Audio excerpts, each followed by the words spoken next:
Good morning. I'm Ann Williams-Isom, and I have the pleasure of being the Deputy Mayor for Health and Human Services.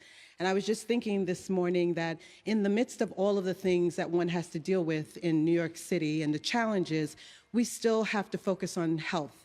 And the health of New Yorkers is one of the most important things. The mayor and I were at a fentanyl summit this morning where we have people from all around the nation who are struggling with the issue of fentanyl coming together to give us ideas about how we get through this. 15 months ago, following the Dobbs Supreme Court decision, we had a press conference right here outside on the steps of City Hall with hundreds of people, with the mayor and many others, including myself, who spoke personally and passionately about reproductive health care and access to abortion services for those in need. We are gathered here today to talk about additional action the city is taking to stand up for reproductive rights. Before I turn things over to the mayor, let me acknowledge the people who are standing with us today. Along with the mayor, we have Dr. Mitch Katz, president of CEO, NYC Health and Hospital, Dr. Marissa Nadash, reproductive health clinical lead at H&H, and a number of other, I will call them the dream team and superstars from H&H, including Dr. Wade, Dr. Wendy Wilcox, Efren Kareem, Dr. Stasha O'Callahan, Dr. Adrian Bingham, Michaela Malo, Alexa Gingerella, Princess Ward, and Dr. Stephanie Rand. And of course, we also have with us Wendy Stark, the president and CEO of Planned Parenthood of Greater New York, here today. We have a few elected officials who are here with us as well, Assembly members Raj Kumar and Assembly member Harvey Epstein. With that, I would now like to turn it over to Mayor Adams. Thanks so much, Deputy Mayor. We were all over the city today. and really to the entire team that's here, and it shows the coming together of advocacy, government, and our healthcare professionals as we deal with an issue that is dear to many of us, and that is women's health rights and their gender. We say that human rights are women's rights, and women's rights are human rights. They go hand in hand. This announcement today is so important. 50 years of settled law and personal freedom those rules were under attack when the courts overturned Roe versus Wade. We immediately stated from day one, we were not going to sit on our hands or sit back and just say, woe is me. We said, why not me? Why can't we as a city find ways to shore up the rights that women deserve, not only in this country, but throughout this entire city and state? Access to safe, legal abortion care is the cornerstone of public health. In New York City, it would always be. We will not stand idly by as these attacks continue and the far right seeks to strip our citizens of their basic rights. Because we know that restricting access to abortion is simply about controlling women's bodies, their choices, and their freedoms, we're going to stand up and have a united front to push back on that. After the decision, we immediately signed 6 bills into law that ensured that reproductive rights and freedoms are protected in New York City. We launched the Abortion Access Hub to confidentially refer callers to abortion care. And in a first in the country, we rolled out no-cost medication abortion care at the city's sexual health clinics, becoming the first health department in the country to do so. Today, I am proud to announce another first for our city government. Access to abortion care will now be available through telehealth visits provided by New York City Health and Hospitals. Beginning this week, people in New York City seeking abortion care will be able to speak to a New York State licensed healthcare professional by video or by phone from the comfort of their home. Tough decision is made in the comfort of your environment and your home. And if you are clinically eligible, that provider will be able to prescribe abortion medication that will be delivered to your New York City address within days. The service will be available from 9 a.m. to 9 p.m., 7 days a week through New York City Health and Hospitals Virtual Express Care Service. This is an important step forward of using technology to deal with the major demand on those who are looking for access. In New York City, we're never going to stop fighting for a woman's right to choose that care that she needs and the right for all families who are involved. Our telehealth services are offered in over 200 different languages, and we serve patients regardless of their ability to pay. Abortion access should never be limited by language or one's ability or their income to pay. Our role is simple: to hold and to help New Yorkers make the choices they need safely and without discrimination. Really proud of this moment, a significant moment, again, of matching technology with the demand and the needs. Great job to all involved, and particularly to our Deputy Mayor and the entire health and hospital team. Thank you very much.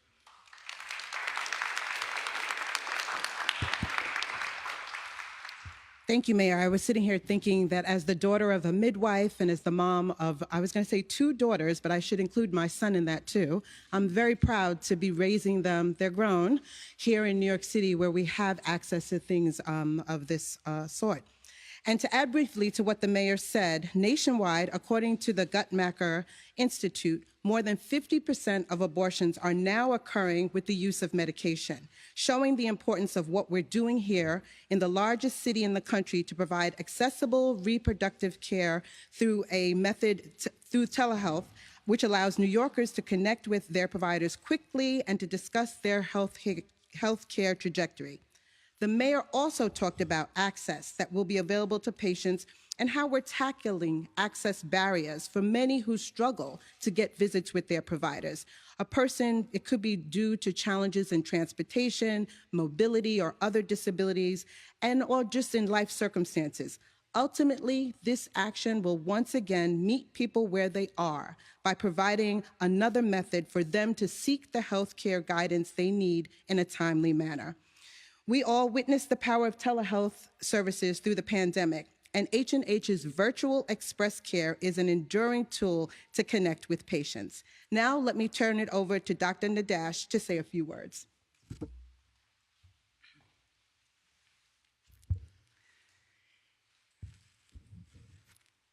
Thank you, Mayor Adams and Deputy Mayor Williams-Isom. Good morning. My name is Marisa Nadash. I'm an OBGYN physician with New York City Health and Hospitals. I oversee our family planning services, and I'm the Associate Medical Director for Virtual Express Care. I was supposed to have an older brother.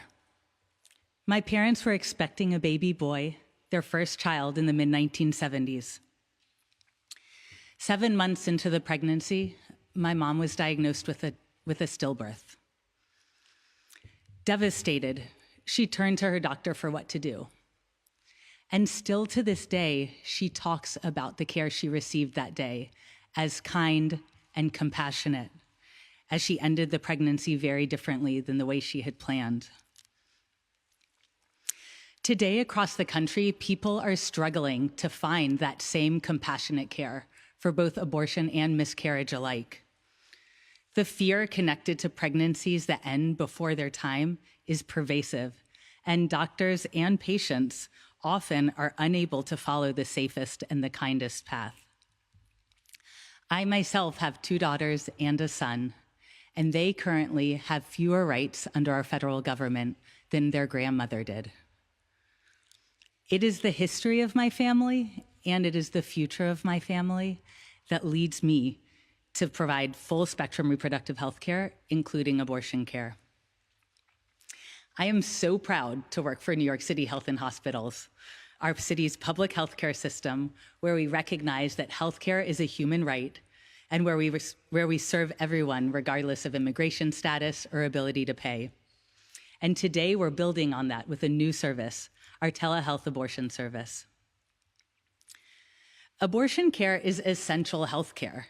This new service complements the incredible work that we are already doing across our system to provide comprehensive reproductive health care, including abortion care.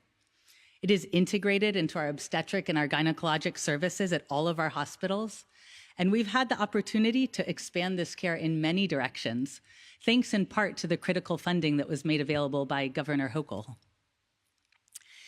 Through this new service, patients in New York City can speak to a provider about their pregnancy, receive counseling on demand from the comfort of their home. If a patient chooses a medication abortion and is medically appropriate, then they can receive that medication by mail within a few days. They can access this new service on the internet at expresscare.nyc, and they can also call our phone number at 718-360-8981. The COVID-19 pandemic showed us that expanding healthcare delivery via telehealth can decrease inequities in access. It ensures that there are no delays in care, and it also overcomes some of the barriers such as the cost of travel and childcare. This is particularly relevant to our patients seeking abortion care because most people seeking abortion care are already parents, and many are living on low incomes. As a physician, I want all of my patients to have access to care when they need it and wherever they need it. Over the past few months, I've worked with the providers who are on the other side of these calls. I can tell you that this is who I would direct my sister, my daughter, my cousin to.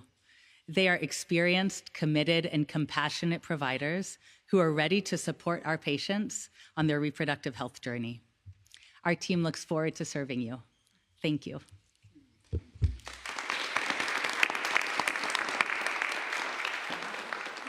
Thank you so much, Dr. Nadash. You make me proud to be a New Yorker.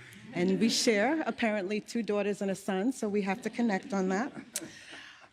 Next, I'd like to bring up Wendy Stark from Planned Parenthood to say a few words. So glad to get to finally meet you in person. Thank you so much for all of your advocacy and all of your support. I invite you up, Wendy.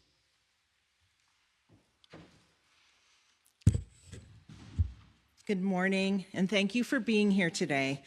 Today is truly an historic win for abortion access in New York City, and I applaud New York City Health and Hospitals for taking this really important stride in telehealth abortion services. Now New Yorkers can access critical abortion care from the comfort of their own homes and without worrying about barriers to care like transportation or significant time off of work, and that is indeed helpful on the path to equitable access and equitable health outcomes. When we make abortion care more accessible, we empower individuals to make the best decisions for themselves, their families, and their futures.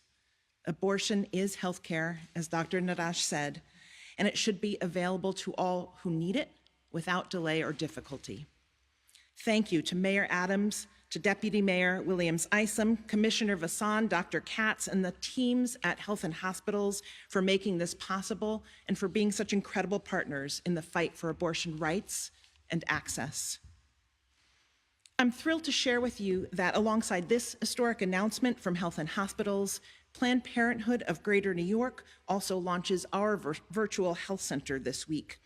Health services from contraception, including emergency contraception, to gender-affirming hormone therapy, also under attack in our country so horrifically right now, will be accessible to New Yorkers across the state with the touch of a button.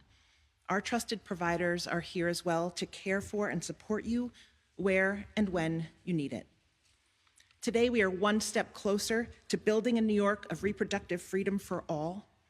And I'm so proud and grateful to be in this work with all of you to celebrate this critical step forward for reproductive health access in New York City. Thank you. Can we take a few on topics on this? So one thing I'm curious about, I mean, this would be delivered to people's residence, and I'm just kind of inferring, like, outside of the state, people, you know, they're anti-abortion people would say, you know, what's to prevent people from outside of New York City coming in, going to their friend's apartment and ordering these services? Are there kind of legal ramifications you've gamed out as far as people coming in from out of state and taking advantage and what that means, if it means anything. I mean, I don't know if there are legal ramifications to that. Thank you for that question. So in New York City Health and Hospitals, we provide care for anyone that walks through our doors, and that is both physically and virtually. This is a service that is designed for the people of New York City. And as we know, the people of New York City are the people of the world that have come to New York City. So we're here for anyone that's here in our city and looking for services. Yeah, so can you clarify, if you live outside of New York City, you won't be able to get access to this? And can you talk about the decision as to why you did that, and then also the cost of all of this? So we are a city hospital system that is designed for the people of New York City. If someone calls us from outside the city, we will assist them in navigating to care. We won't be able to prescribe them a telehealth medication abortion, but we will help them to connect to care so that they're still able to access the abortion that they need. In terms of the cost, this is something that is built on an already expansive system. We are already providing abortion care, and we already have a very robust telehealth service. So we were able to expand the services that we provide with our existing staff and providers. I just want to follow up on that question. So if somebody calls in to the number, do they have to then provide that area, like their address has to be connected to a New York City address? Is that like all getting verified? And then I wonder, you know, it's coming back in the mail. Somebody could potentially see that they're getting something from Health and Hospitals. Is there something for that if it's coming, let's say somebody lives with other people in their home, you know, how does that come back in the mail so that other people who are there aren't aware of what they're getting back? So when people call, we do ask that they attest to the location that they say they're calling from. And then when they provide an address for mailing the medication, we also, verify that address with them and verify that it's within New York City. In terms of the receipt of the medication, I think it's important to remember that telehealth medication abortion is not the right choice for everyone. So the best we can do to protect a patient's privacy is to offer them the full range of options so that they can make the decision that is best for them. For some people, a telehealth medication abortion is the most private option because they don't need to use funds, travel to a clinic, take time off work. For other people, they don't want to have medication mailed to them, and they would prefer to come into one of our facilities to complete their care. I can also say that the medication is mailed using discrete packaging, so there's nothing that labels it as medication abortion. Yeah, I just want to make sure I'm clear on it. So if somebody were to come in from out of state and kind of crash at their friend's house, whatever, I don't mean to say crash, but or staying with their friend, right? Like, and had it sent to that address, that's the address they're staying. People from out of state could access this service just by dint of being located in the city and having it sent there. Is that right, or am I off? That is correct. All over the country, people are traveling in order to access abortion care. Yeah. Can I ask about the fentanyl conference? Did you learn anything today? Let's stay on topic today. Okay. Thank you so much.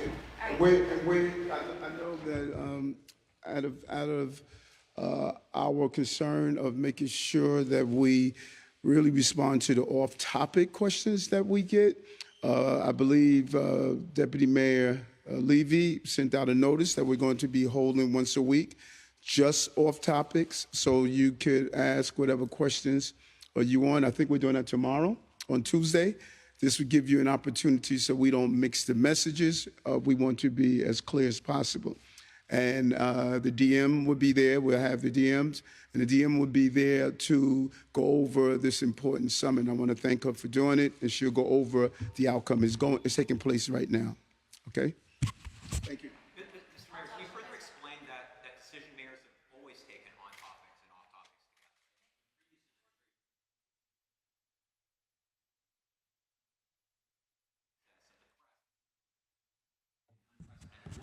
together? I'm not sure what other mayors have done. There are things that they've done that I wouldn't do, and there are things that I do that they wouldn't do. Right now, there's a mayor called Mayor Adams, and the rule that we put in place so we don't mix messages is that we're going to have an on-topic. We're going to bring in our deputy mayors that will sit down. No mayor in the history of this city has been more accessible, more approachable, more on the ground than I have. And so this is the rule we put in. Don't look around at your colleagues. They're not answering, I'm answering. We're going to have 1 day a week so I can do the business of running this very complicated city. That's what it's done. Michael.